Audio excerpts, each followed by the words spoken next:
제가 교회에서 그리고 특히 말씀을 전하면서 정치 얘기를 잘 하지 않습니다. 사회적인 이슈나 문제에 대해서는 간혹 언급하면서 말씀을 전할 때도 있기는 하지만 말입니다. 지난주에 어떤 영상 하나가 꽤 큰 이슈가 된 것이 있습니다. 어떤 목사라고 하는 사람이, 저는 잘 모르겠습니다. 그 양반이 목사인지 아닌지. 어쨌든 어떤 영상, 그러니까 10월 달에 이제 어떤 집회에서, 뭐 집회라고 해야겠죠. 그 광화문 쪽에 있는 뭐 그런 데서 이렇게 많은 사람들이 모여서 어떤 집회를 하면서 이제 한 1시간 몇 분짜리의 뭐라 그럴까요? 그 설교도 아니고 그걸 뭐라 그러는지 모르겠는데, 아무튼 앞에서 떠들면서 하는 얘기 중에 하나가 이런 말을 한 거예요. 하나님 까불면 나한테 죽어. 이것이 굉장히 크게 이슈가 되고 문제가 지난주에 굉장히 이상하게 10월 달에 했었던 얘기인데 지난주에 이슈가 크게 됐었어요. 뭐 영상에 대한 뭐 이야기가 이제 우파와 좌파가 확실하게 나뉘어서 그분은 이제 우파 쪽이에요. 어쨌든 뭐 그 사람을 지지하는 쪽과 지지하지 않는 쪽으로 나뉘어서 그 발언을 두고 이제 갑론을박이 이어졌습니다. 그리고 그 사람을 지지하지도 않고 반대하지도 않는 또 이제 이 교계, 이 신앙계 쪽에 이제 기독교계의 이제 뭐 여러 사람들도 굉장히 좀 충격이었던 거예요. 대부분의 사람들이 어떻게 그렇게 말을 할 수 있느냐, 그렇게 다 반응이 그랬습니다. 또 한편에서는 악마의 편집이라고 하면서 그렇게만 말한 것이 아니고 하나님한테 까불면 죽어, 뭐 이런 식으로 말을 한 거라고 하기도 했습니다. 그래서 제가 그 영상을, 짧은 영상 말고 1시간 몇 분짜리를 찾았어요. 그래서 봤어요. 영상을 봤는데 어쨌든 말은 그렇게 했어요. 하나님 까불면 나한테 죽어. 말은 그렇게 했어요. 그 앞뒤의 말이 뭐 그렇다고 해서 그게 하나님한테 까불면 죽어 그렇게 들리지도 않아요, 사실은. 근데 애매해요. 어쨌든. 그래서 어떤 게 맞는지는 정확히 모르겠지만 이 양반이 늘 하는 말 중에 좀 이 말뿐만이 아니라 다른 말들도 굉장히 심한 것들이 많기 때문에 이 사람의 발언에 대해서는 좀 우리가 걸러서 들어야 할 것도 많고 생각을 해야 될 게 많아요. 그냥 그대로 듣고만 있으면 안 되는 것들이 참 많다라고 하는 건데, 혹시 선지자의 예언에 대해서 어떻게 알고 계십니까? 이분은 자기 스스로가 예언자, 뭐 선지자라고 기름 부음을 굉장히 뭐 받아서 그렇게 받은 말씀을 전한다고 하는데, 혹시 뭐 방송을 보시는 분들이나 이곳에 계신 분들, 선지자의 예언 어떻게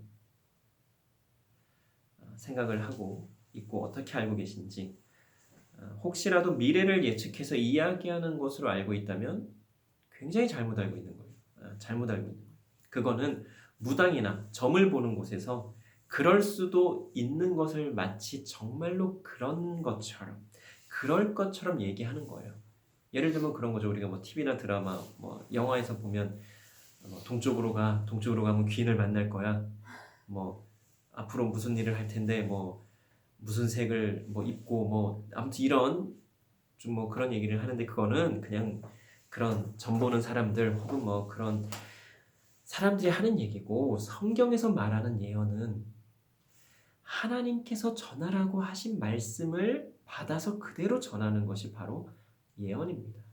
미래를 예측해서 이렇게 될 것이다가 아니라 하나님께서 뭐 예를 들면 예레미야 선지자, 이사야 선지자, 이런 선지자들을 택해서 부르셔서 너는 앞으로 내가 너에게 하는 말을 이스라엘 백성들에게 전해라. 혹은 어느 나라에 가서 전해라.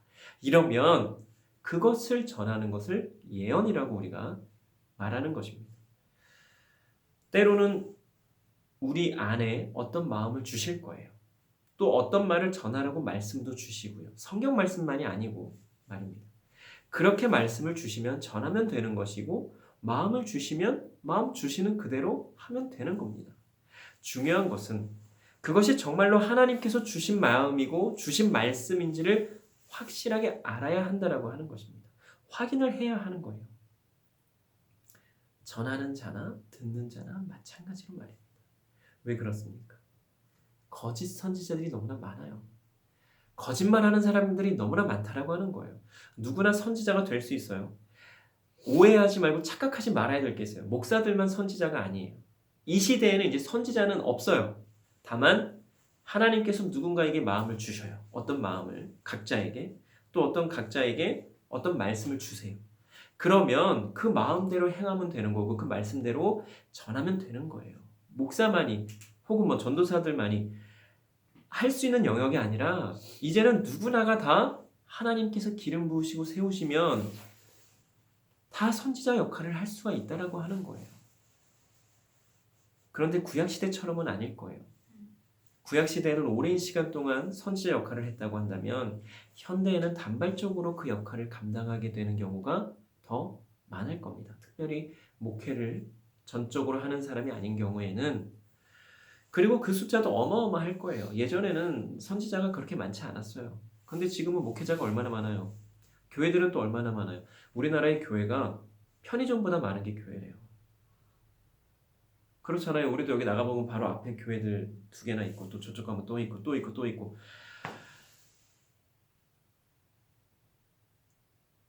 이러한 가운데 듣는 사람들은 혼란을 겪을 수 있습니다. 왜요? 여기에서 이 말하고 저기에서 저 말하고. 인터넷 켜보세요. 그리고 설교라고만 쳐보세요. 혹은 뭐 교회. 어마어마한 말씀들이 굉장히 많아요. 그 중에는 정통적이고 보편적인 괜찮은 말씀들도 있지만 잘못하면 이단적이거나 잘못된 해석을 하는 사람들의 뭐 말씀도 아닌 걸 가지고 말씀이라고 전하는 것을 잘못하면 볼 수도 있어요. 그래서 이왕이면 만약에 영상을 뭐 이렇게 인터넷에서 찾아서 볼 거면 그래도 어쩔 수 없어요. 그나마 검증되고 이상하지 않은 사람들의 영상을 보시기를 추천을 드립니다. 그런데 그 영상을 보다 보면 또 이상한 것들이 있기도 해요. 그래서 굉장히 분별력을 가지고 그 영상들을 볼 때에 잘 보아야 한다는 것을 꼭 기억을 하시기 바랍니다. 그렇다면 이렇게 전하는 사람이 많은 상황에서 듣는 입장에서는 어때야겠습니까? 그냥 전하는 대로 들리는 대로 다 아멘 아멘 이래야 되겠습니까? 그렇지 않아요. 오늘 우리가 읽은 말씀처럼 영적으로 민감하게 깨어 있어야 한다는 것입니다. 저 사람이 하는 말이 과연 하나님께서 주신 말씀인지 아니면 자기 생각을 얘기하는 건지 아니면 어디서 보고 베낀 걸 얘기하는 건지에 대해서 알 수 있도록 말입니다. 이 정도는 알아야 돼요. 제가 사역하던 교회 목사님들 중에 말씀을 베껴서 하는 분들이 계셨어요. 처음엔 저도 정확히 몰랐어요. 그런 거 같은데 증거가 없으니까. 그런데 인터넷을 검색해 보니까 어느 날 이제 말씀을 듣고 말씀이 좀 이상한 거예요. 아무튼 뭔가 좀 이상해요. 그래서 그 말씀은 네이버에 쳐봤어요. 말씀 그 본문하고 제목하고 그랬더니 똑같은 말씀이 토시 하나 안 틀리고 똑같은 말씀이 거기 이미 나와 있는 거예요. 몇 년 전. 그걸 보면서 일단은 또 확신을 하게 되었고 또 하나는 그 전에 의심이 들었던 게 뭐냐면 컴퓨터 이 타자를 못 치시는 분들이에요. 근데 이분들의 설교 원고는 타이핑이 된 프린트된 그 설교 원고를 가지고 단에 서시는 걸 보면서 이상하다는 생각이 들었어요. 왜냐면은 컴퓨터를 못하면 어떻게 해야 돼요? 손으로 써서 올라가야 되는데 그 프린트를 보면서 뭐지? 누가 대신 타이핑을 해주나? 그런 생각이 들었던 거죠. 그리고 이제 타이핑된 것 보기 전에 그리고 인터넷 검색해보기도 전에 의심이 들었었다라고 말씀을 드렸잖아요. 증거가 없어서 그랬지. 말씀이 대부분의 이제 이 목회하시는 분들은 좀 이해가 되실 거예요.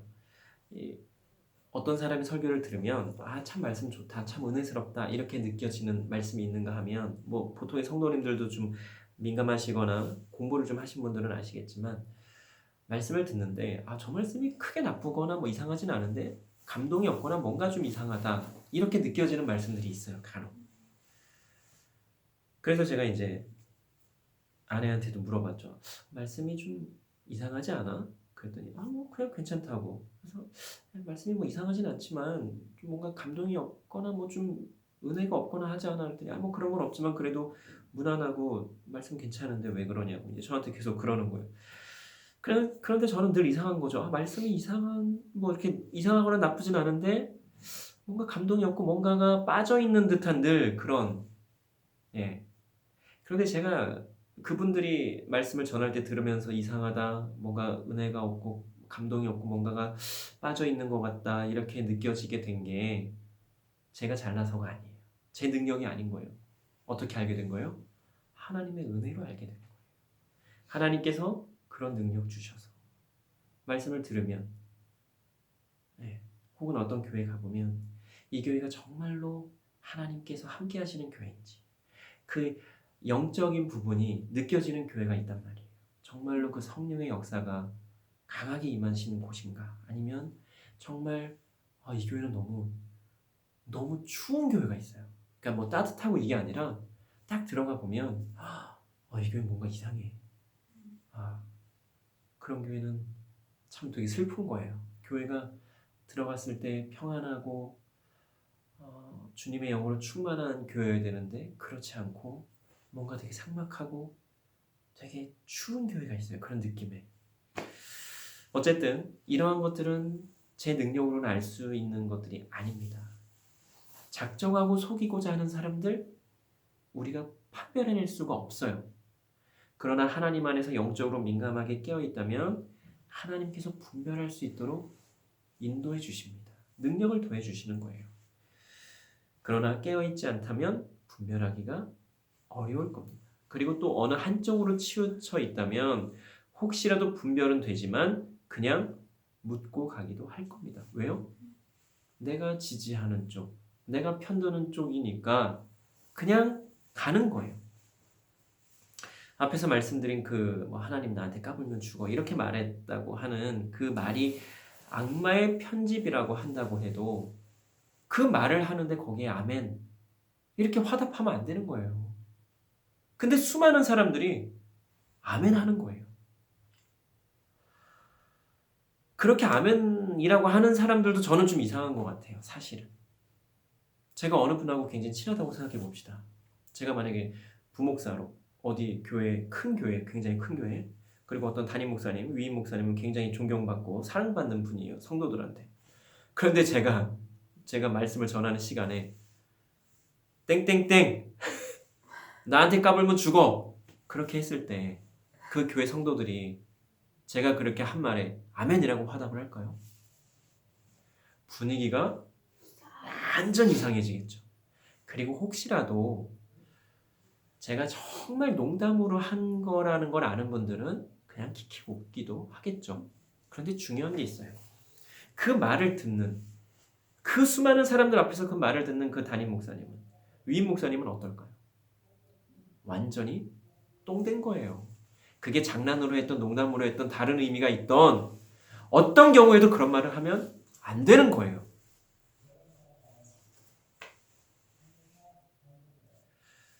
그런데 거기에 아멘이라고 하는 사람들도 참 저는 이해가 잘 안 됩니다. 분위기가 싸해져야 되는 게 정상적인 거예요. 그리고 저 사람이 왜 저렇게 말하지? 그렇게 의아해야 하는 게 정상적인 거예요. 말이라고 하는 것은요. 오해를 받지 않도록 처음부터 제대로 말을 해야 하는 것입니다. 물론 한국말은 뭐라 그래요? 끝까지 들어봐야 한다라고 해요. 하지만 그럼에도 만약에 그 말을 정말 하고 싶다면 그 앞에 뭔가를 다 얘기하면서 그 얘기를 해야지. 그 양반이 얘기하는 건 그거예요. 내가 하나님의 보좌를 강력하게 붙들고 있다. 내가 하나님하고 굉장히 친하다. 내가 굉장히 친밀한 관계다. 그렇다고 해서 그 말을 한 게 합리화될 수는 없는 겁니다. 그 말을 해서는 안 되는 거였어요. 거짓 선지자들은 예나 지금이나 동일하게 존재합니다. 거짓 선지자들의 존재 이유에 대해서 지난번에도 한번 잠깐 말씀을 드린 적이 있었죠. 왜 그 거짓 선지자들이 존재한다고 그랬습니까? 자신의 유익과 만족을 위해서라고 말씀을 드렸습니다. 정말로 하나님께 받은 말씀을 전한다면 정말로 목숨을 걸고 전해야 되겠죠. 내 앞에 칼이 뭐 이렇게 드리워진다고 해도 누군가 이 말을 하면 너 총 쏴 죽일 거야 해도 하나님께서 전화를 하셨으면 전하고 죽는 거예요. 예레미야 선지자 눈물을 흘리며 눈물의 선지자라고 하죠. 자신의 그 민족의 멸망을 예언한 얼마나 마음이 아프겠어요. 저 같아도 그러겠어요. 만약에 우리나라 하나님께서 말씀을 주셔서 정 목사 사람들에게 전해. 너네들 계속 이렇게 악하게 살면 거짓된 삶을 살면 어느 나라에 멸망당할 거야. 몇십 년 동안 그 뭐예요 포로로 잡혀가서 살게 되고 지배당하고 그 이후에 내가 회복할 거야. 그런데 문제는 뭐냐 하면 그 말을 그렇게 전하는데 그 당시 사람들이 웃기지 말라 해요. 아무도 안 듣는 거예요. 얼마나 마음이 아파요. 계속 이렇게 살면 하나님께서 우리를 가만 놔두지 않으신다고 합니다. 이렇게 살아서는 안 돼요. 우리 회개하고 하나님께로 돌아가야 됩니다. 웃기지 마. 너나 그렇게 살아. 사람들의 반응이 다 이랬던 거예요. 그럼에도 예레미야 선지자는 그 간절한 마음을 가지고 자신의 민족을 위해서 계속해서 끊임없이 선포했던 거예요. 하나님께서 전하라고 하신 말씀을. 내가 영적으로 민감하게 깨어있는가 아닌가를 확인할 수 있는 방법은 따로 없어요. 누가 판단할 수 있는 것도 아니에요. 다만 내가 하나님과 계속해서 끊임없이 대화를 하고 있는가 이것을 한번 스스로 잘 생각해 보시기 바랍니다. 말씀을 매일 읽고 기도를 하고 예배드리는 것보다 더 중요한 것이 바로 이것입니다. 하나님과 내가 1대1로 계속해서 매일매일 매 순간순간 만나고 있는가 이게 중요한 거예요. 예배 드렸으니 됐다. 아니요. 학교 갔으니까 된 거예요? 아니잖아요. 어떻게 해야 돼요? 공부를 내가 따로 스스로 해야 돼요. 마찬가지예요. 교회 갔다 왔다고 다 된 게 아니라 교회 갔다 온 거는 그냥 예배 드렸으니까 공예배를 드렸으니까 그건 된 거라고 쳐요. 그거는 됐어요. 그 다음은 따로 시간을 내서 하나님을 만나야죠. 말씀 읽기만 하면 된 거예요? 아니잖아요. 기도하기만 하면 된 거예요? 아니잖아요. 그 안에서 하나님 만나야죠. 하나님께 묻고 대답을 듣고 하나님의 음성도 듣고 나에게 뭘 원하시는지도 알고 깨닫고 그대로 행하고 아까 예배 전에 잠깐 말씀드렸지만 짜증나고 화날 때 어떻게 해야 된다고 그랬어요. 하나님께 가서 하소연하라고요. 사람들한테 가서 뒷담화하고 말도 안 되는 거 거짓말들 만들어내서 막 저 사람 모함하고 이상하게 만들지 말고 하나님께 가서 다 토로하고 하나님 저걸 어떻게 할까요? 나는 저거 그냥 확 그냥 이렇게 했으면 좋겠는데 하나님은 어떻게 할까요? 이렇게 해야 된다라는 거예요. 하나님을 만나야 된다라고 하는 거예요. 그리고 또 중요한 게 있어요. 하나님과 매일매일 매 순간순간 만나면서 내 잘못에 대해서 내 죄에 대해서 과연 하나님 앞에 회개하고 있는가? 어떤 분들은 이렇게 생각할 수도 있어요. 나는 특별히 잘못한 게 없는데요. 법 없이도 살 수 있는 사람이고 나만큼만 살라고 해 하는 분들도 계실 수 있어요. 지난주에도 또 말씀드렸어요. 제가 뭐 계속 우리 교회에서는 말씀을 드리지만 선과 악에 대해서 말씀을 드렸습니다. 무엇이 선이고 무엇이 악이라고 말씀을 드렸습니까? 하나님의 말씀대로 하는 것이 선이고 하지 않는 그 모든 것이 악이라고 말씀을 드렸어요. 각자에게 분명히 주신 말씀이 있으세요. 하나님께서 어떤 마음을 주셨고 어떤 말씀을 분명히 주셨을 겁니다. 그것도 중요하고 또 보편적으로 주신 말씀도 매우 중요합니다. 가장 큰 계명이 뭐라고요? 하나님을 사랑하고 너의 이웃을 너의 몸같이 사랑하라. 이 두 가지 하나님 사랑, 이웃 사랑 이게 가장 큰 계명이에요. 누구나에게 다 주신 거예요. 그리고 각자에게 어떻게 살라고 분명히 하나님께서 마음 주시고 말씀을 주셨다라고 하는 거예요. 그렇다면 내 이웃, 내가 사랑하고 나를 좋아하는 사람뿐만이 아니라 나를 정말 싫어하고 나하고 정말 사이가 좋지 않은 그 사람도 내가 사랑해야 되는 거예요. 그런데 그 사람을 사랑하지 못했어요. 그 사람을 위해서 기도하지 못했어요. 그럼 우리가 뭘 해야 돼요? 하나님 앞에 진실되게 고백해야 돼요. 하나님, 저 인간 정말 사랑 못하겠는데요. 하나님께서 하나님 사랑하고 이웃 사랑하라고 하셨는데 저 인간만큼은 제가 진짜로 사랑 못하겠습니다. 하나님, 어떻게 하면 좋을까요? 이렇게 얘기를 해야 되는 거예요. 이게 바로 하나님 앞에 회개하는 거예요.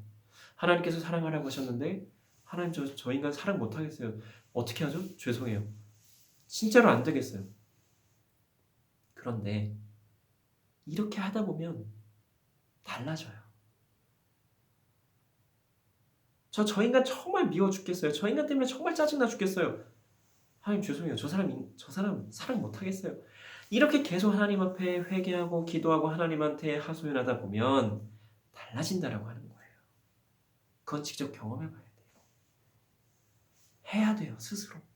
이건 제가 뭐 했더니 이렇습니다. 아니요. 왜? 사람마다 다 다르기 때문에 그래요. 해보세요. 직접 해보세요. 그럼 달라집니다. 내가 사랑하지 못함에도 하나님, 저 인간이 저래서 이래서 저는 사랑 못하겠습니다. 이렇게 핑계댈 게 아니고 그거는 다 하나님 앞에 우리가 범죄하는 거예요. 하나님 앞에 죄 짓는 거예요. 나는 죄가 없는데요. 나는 잘못한 게 없는데요 하시는 분들 똑똑히 들으시기 바랍니다. 그렇게 사랑하지 못하는 것, 그게 모두 다 죄라고 하는 거예요. 하나님 말씀대로 하지 않았으니까. 우리 그리스도인들에게 죄는 세상적인 법도 마찬가지지만 지켜야 되겠지만 하나님의 법을 지키지 않은 그 모든 것 또한 죄라고 하는 거예요. 세상적인 법을 다 지켰다고 나는 죄인이 아닙니다. 그렇게 고백해서는 안 되는 거예요. 왜 우리가 죄인이라고 고백을 해야 되느냐? 하나님 말씀대로 100%다 살지 못하기 때문에. 오해는 하지 마세요. 그래서 너는 죄인이다 이렇게 뭐 정죄하려고 판단하려고 말씀드리는 게 아니에요. 나 스스로가 하나님 앞에서 죄인임을 고백할 수 있어야 한다라고 하는 거예요. 하나님께서 하라고 하신 대로 하지 않은 그 모든 것에 대해서 우리는 분명하게 회개를 해야 됩니다. 영적으로 민감하게 깨어있는 사람은 회개를 하게 될 것이고요. 그렇지 않은 경우에는 회개할 게 없다라고 생각을 할 것입니다. 혹시라도 이건 이래서 저건 저래서 그렇다고 생각되거나 이야기하고 싶다면, 억울하다는 생각마저 든다면 그 모든 것을 하나님께 아뢰어 보시기 바랍니다. 그러면 알게 될 겁니다. 하나님과의 만남을 통해서 그 모든 것들이 정리가 된다라고 하는 것을 말입니다. 이건 단순히 예배 드린다고 말씀을 읽는다고 해결이 되는 것이 아닙니다. 하나님과 내가 직접 만나야만 해결이 되는 부분입니다. 분명히 말씀을 드렸습니다. 오해하지 마시라고요. 무조건 죄인이다, 잘못했다, 회개해야 된다고 말씀드리는 게 아니에요. 영적으로 민감하게 깨어있다라면 모두가 알 수 있는 것들입니다. 내가 하나님의 말씀대로 살고 있는지 아닌지를 말입니다. 그리고 그것을 가지고 하나님 앞에 나아가서 하나님과 직접 해결을 하라고 하는 거예요. 영적으로 민감하게 깨어서 더욱더 하나님의 사람답게 살아가는 저와 여러분이 되시기를 간절히 소망합니다. 기도 드리시겠습니다. 사랑과 은혜의 하나님, 참으로 감사합니다. 오늘의 귀한 말씀을 통해서 또한 깨어있으라고 말씀하시는 주님의 음성을 듣게 하여 주시니 참으로 감사를 드립니다. 하나님, 우리가 때로는 깨어있다라고 생각하면서 사실은 깨어있지 못하는 때가 많았음을 고백합니다. 하나님, 내 뜻대로 안 되면, 내 마음대로 안 되면 원망하는 때도 많았고 뭐 다 이유와 핑계와 변명이 다 있어서 그런 것이라고 스스로를 합리화하면서 하나님 앞에 나아가지 못한 때가 있음을 고백하오니 주님, 우리의 모든 죄와 잘못을 용서하여 주시고 이제부터는 매 순간순간마다 영적으로 민감하게 깨어서 하나님 앞에 나아가는 우리가 되게 하여 주시옵소서. 모든 것을 하나님과 나누며 하나님께 아뢰며 하나님께서 원하시는 대로 행하며 나아가는 우리가 되기를 소망합니다. 하나님, 영적으로 민감하게 깨어서 정말로 하나님 원하시는 대로 살아가는 우리 모두가 되게 하여 주시옵소서. 감사드리며 예수님 이름으로 기도드립니다. 아멘.